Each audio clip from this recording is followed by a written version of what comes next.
The Game Boy Advance was my first ever console and I loved it. It has such classics like Pokemon Ruby and Sapphire, and it's also the console that started the Mario Luigi series, which is one of my favorite game series of all time. But there was one downside to it in my opinion, and that was that you couldn't play these games on your TV. And well, that's where the Game Boy player comes in.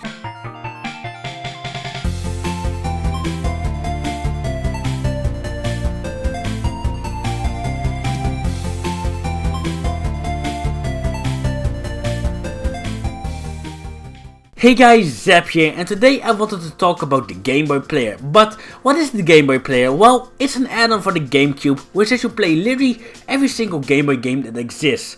Well, that is, if you own the games you want to play. It's also the successor of the Super Game Boy, which is also an add-on to play Game Boy games on TV, but for the SNES. And the Super Game Boy only allowed normal Game Boy games to be played, while the Game Boy Player can, what I already said, play every Game Boy game, from the original Game Boy to Game Boy Color and Game Boy Advance. So how do you use this? Well, it's pretty simple. You attach the Game Boy Player to the bottom of your GameCube, and then you just put the Game Boy Player disc in, which is something you really need. And then choose a game, and bam, now you can play whatever Game Boy game you want. And now the Game Boy Player is set up, let's take a look at some of the features of it. So, when you play an original Game Boy or Game Boy Color game, you can change the size of the screen with the L button to stretch the game screen. You can also change the border, and there are over 20 designs, which is pretty cool.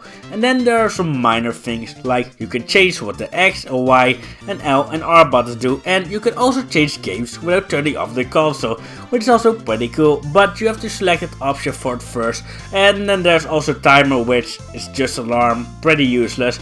And then the final thing, you can actually set a field over the game, but I didn't really saw anything different, so I kept it sharp. And the reason that we can do that is because the Game Boy Player is actually just a Game Boy Advance, so there's no form of emulation in it.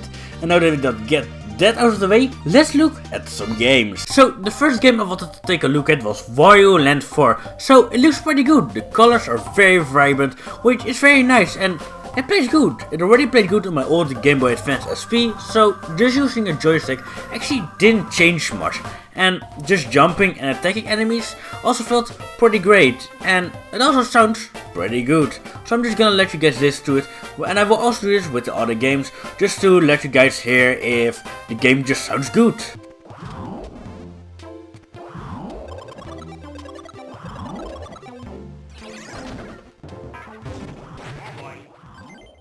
So the next game I wanted to try out was Ghostbusters 2. For the original Game Boy, this is also a Japanese game, so I thought it will be interesting to see if it works. And well, it works.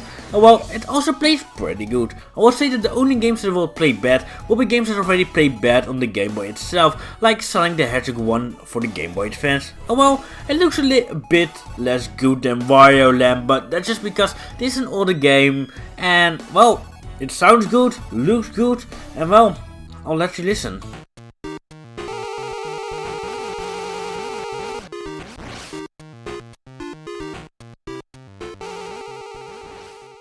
The next game I wanted to take a look at is a Pokemon ROM hack, which is just put on a regular GBA cartridge, and well, it worked, which was a really surprise for me after Ghostbusters 2. So this is a hack of Pokemon Fire Red, and it looks decent. I would say that Wario Land looked better, but still, it looks pretty decent.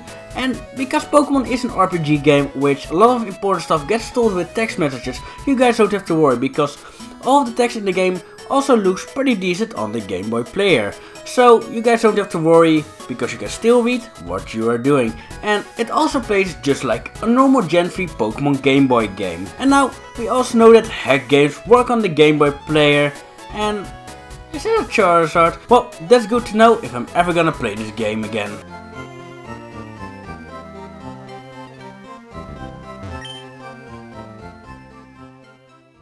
And now the last game I wanted to check out is Mario Luigi Superstar Saga, which is also my favorite Game Boy Advance game of all time. And well, just like all the other games, it plays really good. And just playing this on my TV makes me a bit sad that they didn't remake this game for the Switch, because the world works so much better than the 3DS. And it looks okay, but just playing it feels great. So you have these special tags which you need to use different buttons inputs to let them work. And well, when I don't fail them, it feels pretty good with the buttons of the GameCube controller.